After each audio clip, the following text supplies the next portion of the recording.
Buongiorno da Telecolor, vediamo insieme i fatti più importanti di questa edizione di Sicilia 24. Omicidio Florio, c'è un terzo arresto, si tratta di una donna di 53 anni, originaria di Sesto San Giovanni nel Milanese. E poi ancora andremo a Palermo perché c'è stata un'altra intimidazione nella zona nord, nel Mirino, il Bar Cherie allo Zen, trovate bottiglie con benzina ed una richiesta di 5.000 euro. A Catania c'è stata un'operazione della polizia dopo la sparatoria in piazza Montana, sono state arrestate 4 persone e ci sono state anche diverse perquisizioni e sequestri di droga. Il ciclone Harry, procedure più rapide, nessuno resterà fuori, Schifani rassicura sui ristori per le imprese colpite per l'appunto dal ciclone.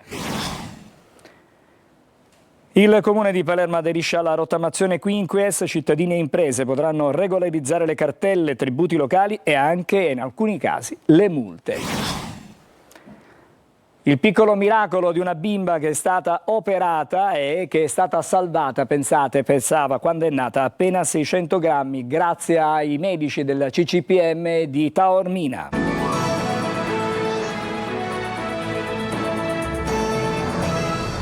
Ancora una buona giornata da Telecolor, cominciamo subito con la cronaca, il nostro telegiornale. Ecco qui, i carabinieri di Taormina hanno arrestato una terza persona nell'ambito delle indagini sull'uccisione di Giuseppe Florio, 66 anni, il cui cadavere, avvolto con lenzuola e anche sacchi di plastica, è stato abbandonato nelle campagne di Castiglione di Sicilia, dove è stato trovato poi il 26 aprile dello scorso da un passante. Si tratta di una donna di 53 anni, originaria di Sesto San Giovanni, nei cui confronti è stata eseguita un'ordinanza di custodia cautelare in carcere per omicidio che è stata emessa dal GIP di Messina. Le successive indagini, che sono state coordinate proprio dalla Procura della Città dello Stretto, si sono avvalse anche del supporto tecnico della sezione cyber dei Carabinieri di Catania e avrebbero fatto emergere un ruolo dell'indagata proprio in questo delitto.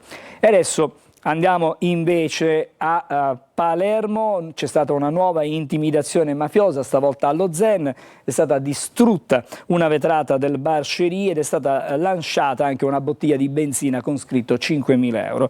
Gli arresti recenti non hanno fermato la macchina del racket. Vediamo. Nonostante gli 8 fermi eseguiti giovedì scorso e la visita a Palermo del ministro dell'Interno Matteo Piantedosi, non si fermano le intimidazioni nella zona di San Lorenzo e Tommaso Natale. Questa volta nel mirino è finito il noto Bar Cherie, situato allo Zen, in via Ignazio Mormino, di fronte al velodromo.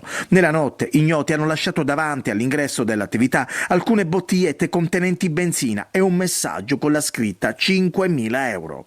Inoltre sarebbe stato fatto esplodere un petardo che ha danneggiato una delle vetrate del locale. Quello avvenuto nelle ultime ore è solo l'ultimo di una serie di episodi che stanno interessando l'area di San Lorenzo, Tommaso Natale e dello Zen, ma anche i comuni di Isola delle Femmine, Capaci e Carini. Proprio giovedì scorso era stato colpito il deposito di Sicily by Car, dove un incendio doloso ha distrutto 11 mezzi. Si tratta del terzo attentato in 3 mesi ai danni dell'imprenditore Tommaso Dragotto, al quale è stata nel frattempo assegnata la scorta.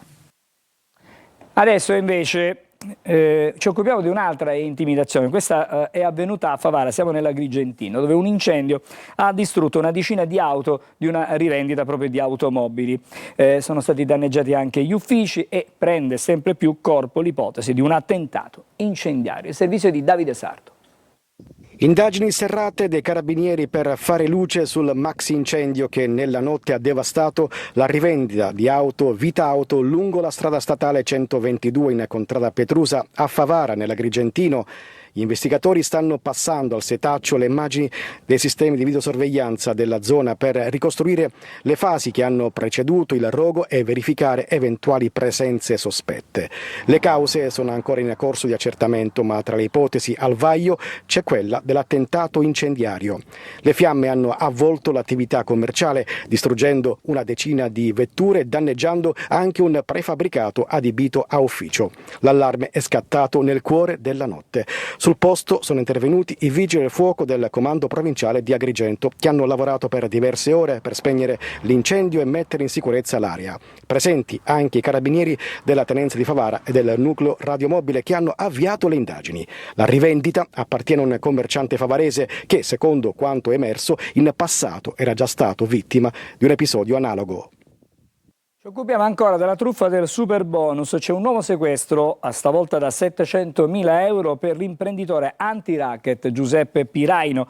A ottobre scorso era stato destinatario di un altro provvedimento. Il servizio di Marco Gulà. Nuovo sequestro da circa 700.000 euro per Giuseppe Piraino, l'imprenditore palermitano e la società di cui era rappresentante legale lo scorso ottobre erano stati destinatari di un decreto di sequestro preventivo emesso dal GIP presso il Tribunale di Palermo su richiesta della Procura della Repubblica per un importo complessivo di oltre 3,5 milioni di euro per i reati di truffa aggravata per il conseguimento di erogazioni pubbliche e indebita compensazione dei crediti inesistenti sul superbonus.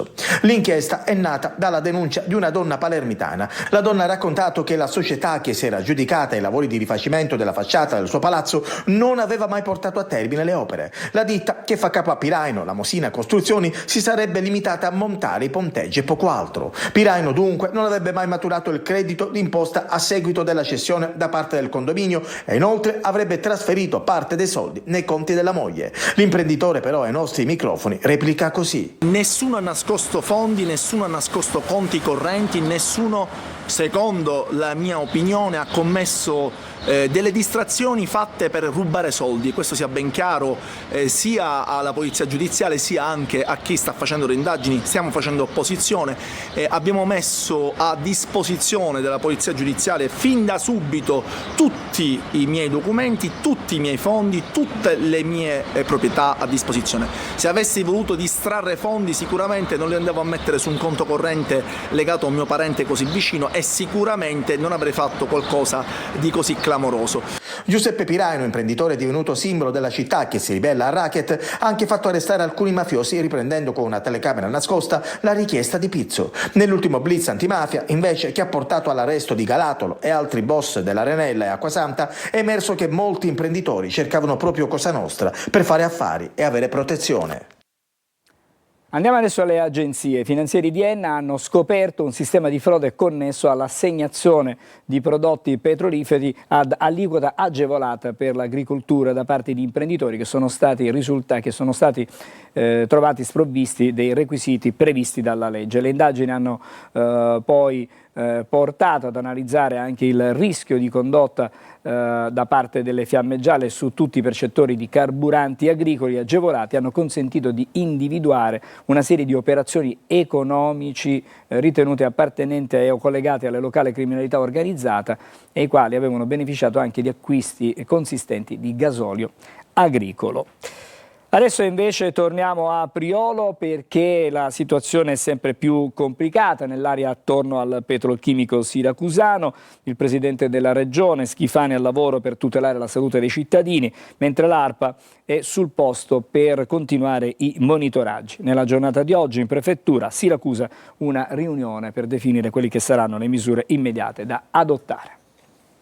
E la cosa peggiore è che ormai ci stanno abituando, come le famose finestre di Overton. Le centraline dell'ARPA ne monitorano costantemente la qualità, ma attorno al petrolchimico del Siracusano l'aria è sempre più irrespirabile. Noi oramai qua a Priolo siamo quasi abituati. La gente di Priolo Gargallo è stanca, come lo è chi abita negli altri comuni dell'area industriale. Ma è qui che si registrano più disagi. Delle mie compagne sono pure sentite male una mattina, una mia compagna è svenuta, noi chiamate il pronto soccorso, il 118, c'era che sanguinava dal naso. C'è chi avverte bruciore agli occhi con tosse e vomito, ma ci sono anche gli effetti ben più gravi. Da queste parti tutti conoscono almeno una persona che lotta contro il cancro. Purtroppo ognuno di noi ha un parente o un amico malato di cancro e questa è la brutta verità, ne abbiamo persi tantissimi nell'ultimo anno, possiamo dire che andiamo alla media di un funerale alla settimana. Intanto il 26 giugno a Melilli si riunirà la Commissione regionale ambiente con la presenza dell'assessore Savarino. Siamo al lavoro per nuove attività, per dare i soldi al libero consorzio e all'ARPA per aumentare i controlli nel territorio, ma soprattutto soprattutto siamo al lavoro per intercettare la responsabilità e per capire da dove provengono questi odori nauseabondi. E domani pomeriggio alle 16:30 ci sarà un vertice in prefettura a Siracusa con i sindaci dell'area industriale ed ARPA. Adesso invece andiamo a Messina. Il Tribunale ha condannato in primo grado 3 imputati accusati di tentata estorsione aggravata dal metodo mafioso ai danni della Cosedil dell'imprenditore Gaetano Vecchio, ex presidente di Confindustria Sicilia.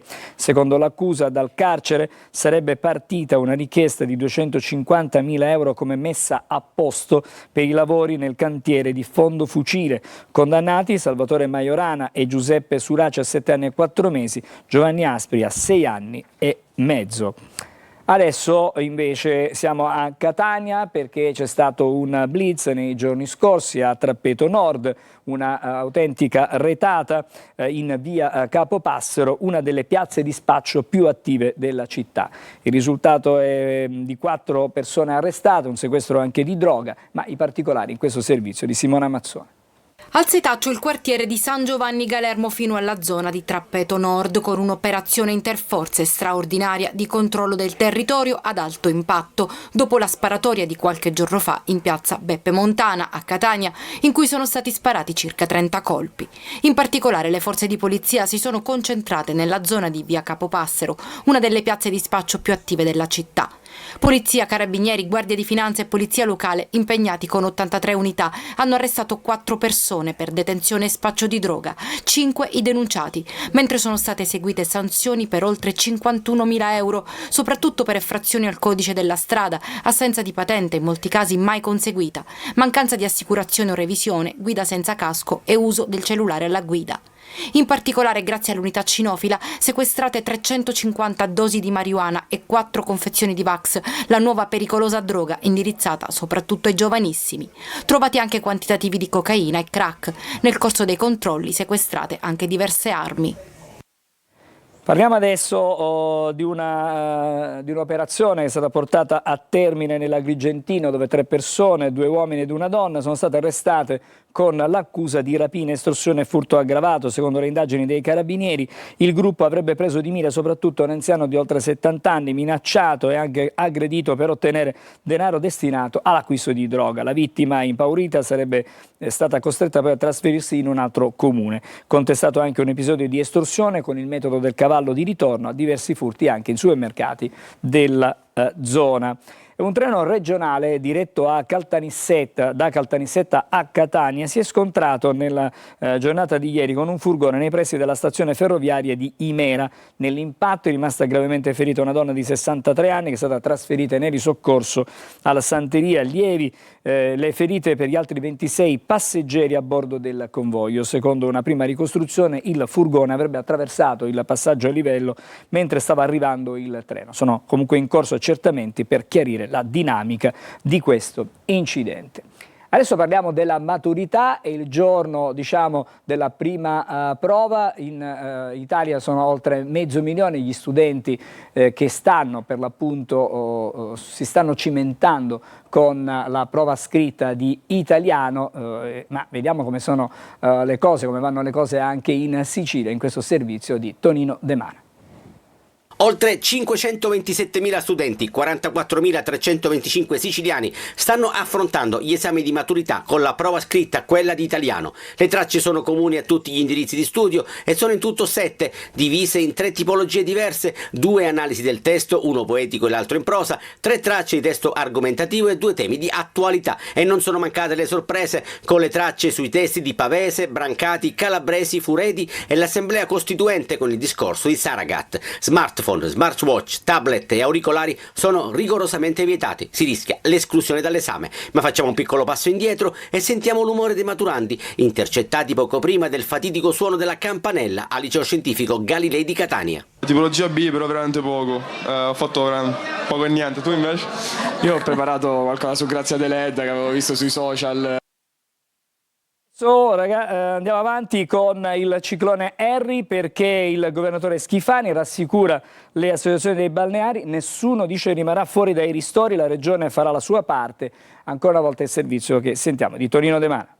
Sui ristori per il ciclone Harry la regione siciliana farà la sua parte. Le rassicurazioni arrivano direttamente dal governatore Renato Schifani nel corso della call convocata con il presidente dell'Associazione Turistica Balneare Antonio Firullo, il capo di gabinetto Salvatore Sammartano, l'assessore al territorio e ambiente Giussi Savarino e il direttore generale dell'IRFIS Giulio Guaiano per approfondire le criticità segnalate dalle imprese in merito al secondo bando di sostegno destinato alle attività colpite dal ciclone Harry. Altre 40 richieste di ristoro saranno approvate da IRFIS nei prossimi giorni e si aggiungono alle 40 già evase. Nessuno sarà lasciato fuori, ha sottolineato Schifani, confermando la volontà del suo governo di velocizzare e semplificare le procedure di risarcimenti e ristori. Per quanto riguarda il SAL, ovvero lo stato di avanzamento lavori, si conferma che le spese già sostenute a decorrere dalla data dell'evento calamitoso del gennaio scorso saranno rimborsate alla firma del contratto con il primo acconto. Nel corso dell'incontro è stata affrontata anche la questione legata alla certificazione prefettizia antimafia. Adesso torniamo a Palermo. Il comune aderisce alla rottamazione quinquies. I palermitani potranno dunque pagare a rate e con lo sconto le cartelle esattoriali relative a tasse locali che sono arretrate. I palermitani potranno rottamare anche le cartelle relative a tasse e tributi locali e, quando ricorrono le condizioni di legge, anche le multe. Il Consiglio Comunale di Palermo ha infatti approvato la delibera che consentirà al Comune di aderire alla rottamazione quinquies. Questa misura offrirà ai cittadini e alle imprese la possibilità di regolarizzare la propria posizione debitoria nei confronti dell'amministrazione attraverso condizioni agevolate, come previsto dalla normativa nazionale vigente. Toccherà adesso agli uffici avviare le procedure su disposizione della Giunta, che subito dopo emanerà il regolamento comunale e i tempi di attuazione. Si tratta di una opportunità per i palermitani, che potranno regolarizzare appunto la posizione, ma anche per l'amministrazione comunale, che potrà fare cassa, cosa particolarmente importante per un comune sottoposto a piano di rientro. Pioggia di commenti positivi alla scelta, ma intanto l'assessore al bilancio del comune, Brigida Laimo, annuncia che il Consiglio Comunale sbarcherà presto anche un altro provvedimento che introduce la definizione agevolata anche sulle tasse locali. Di fatto nascerà così il dialogo diretto fra cittadino e amministrazione, che avvisa e tenta di risolvere il contenzioso prima che la tassa dimenticata o evasa diventi una cartella esattoriale. Una breve sosta e poi le altre notizie.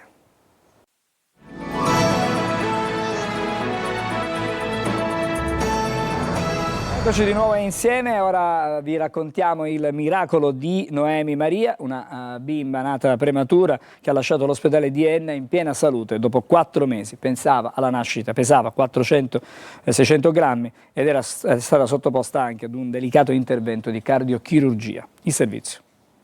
È nata prematura e pesava appena 600 grammi. Per questo motivo Noemi Maria ha trascorso i suoi primi 4 mesi di vita tra medici ed infermieri che hanno seguito passo passo ogni suo movimento. Il miracolo adesso è servito, così la piccola, nata il 20 febbraio scorso, ha finalmente lasciato l'unità di terapia intensiva neonatale dell'Umberto I di Enna. Dopo un percorso che l'ASP di Enna ha definito non semplice, Noemi Maria pesa adesso 2,7 kg e gode di buona salute. Negli scorsi mesi era stata sottoposta con successo ad un delicato intervento con la chiusura del dotto di Botallo, eseguito dall'equipe del Centro Cardiologico Pediatrico del Mediterraneo dell'ospedale San Vincenzo di Taormina. Soddisfatta la direzione dell'unità di terapia intensiva neonatale di Enna, che ha parlato di piccolo miracolo che dà senso al lavoro di medici e personale sanitario. Dopo le dimissioni, Noemi Maria verrà seguita dall'ambulatorio neurologico specializzato dell'Umberto I di Enna. Adesso la musica. Francesco Gabbani celebra 10 anni di carriera con un nuovo tour che il 27 giugno farà tappa proprio in Sicilia, a Catania, in particolare alla Villa Bellini, che sarà proprio l'unica tappa siciliana. Vediamo il servizio. Essere o dover essere, il dubbio amletico. 10 anni di carriera celebrati sul palco, tra canzoni che hanno segnato un'epoca e nuove emozioni da condividere con il suo pubblico. Francesco Gabbani torna in tour e fa tappa anche in Sicilia, con un unico appuntamento regionale in programma il 27 giugno alla Villa Bellini di Catania. Effettivamente il pubblico siciliano, in tutte le circostanze che insomma, ho avuto il piacere in cui ho avuto il piacere di incontrarlo, devo dire che mi ha sempre regalato un grande affetto, una grande una grande carica energetica, un vibrazionale proprio. In realtà ho iniziato a studiare chitarra con un siciliano, quindi una parte di Sicilia mi ha insegnato a suonare la chitarra, ecco. Cantautore raffinato, carismatico, capace di alternare riflessioni profonde e leggerezza. Questa proposta di riflessioni, no? Anche un po' che vanno a stuzzicare quello che è in un modo celatamente polemico il nostro modo di vivere.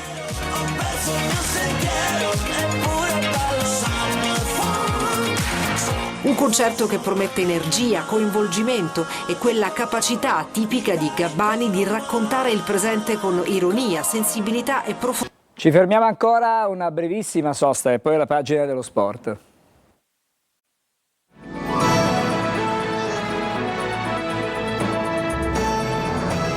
C'è lo sport adesso, il calcio in particolare. A Catania continua a tenere banco il nodo allenatore. De Giorgio, già sondato varie volte dalla dirigenza, sale nell'indice di gradimento, mentre invece in questo momento è in stand-by la posizione di Caserta. Il punto nel servizio di Marco Carli. Il nodo allenatore è il tema in casa Catania. I tempi con Caserta sono diventati lunghi e quindi il candidato numero 1 fino a qualche tempo fa è sceso nelle gerarchie. L'accordo economico, inteso nella sua modalità fra fisso e variabile e nelle possibilità di separare le strade in futuro, è difficile da trovare. Difficile per non dire impossibile al momento, poi le strade del calcio restano infinite. A proposito di Caserta, a Empoli stanno valutando se tenerlo, ma intanto incontrano altri allenatori, fra cui quello che adesso è indicato come il favorito per la panchina del Catania, cioè De Giorgio, che porterebbe un calcio diverso, più propositivo e offensivo e con scelte tecniche, appunto tattiche, da condividere in toto con la società. A Catania ritroverebbe Varrà. Nel frattempo ha visto l'Empoli, come detto, e con il passaggio alla Juve Stabia di De Vito, anche lui ex Potenza come responsabile dell'area tecnica, c'è chi pensa che quello di De Giorgio potrebbe essere un nome per la panchina dei campani. Sarebbe in caso Serie B, ma a Catania il tecnico, che ha vinto la Coppa Italia di Serie C a Potenza, società con cui si svincolerà dall'accordo che lo lega fino al 2027, i lucani stanno virando su Tisci, si ritroverebbe ad allenare nella categoria e nel girone che conosce, con un evidente upgrade per una piazza che tanti allenatori considerano da Serie A. I matrimoni si fanno in due, dunque passi ponderati e condivisione delle strategie. Diana e eventualmente Troisi o Turati restano fra le alternative. Da questa scelta, abbinata a quella già fatta con Varrà, dipende il futuro e il Catania sa di non poter sbagliare. Noi ci fermiamo qui almeno per il momento con l'informazione. Su Telecolor ci ritroviamo alle 14, mentre invece fra poco con voi sarà Marco Carli per la rassegna stampa. L'augurio a tutti voi di una buona giornata.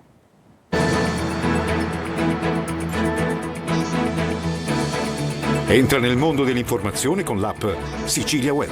Resta sempre aggiornato con le news e le live in diretta.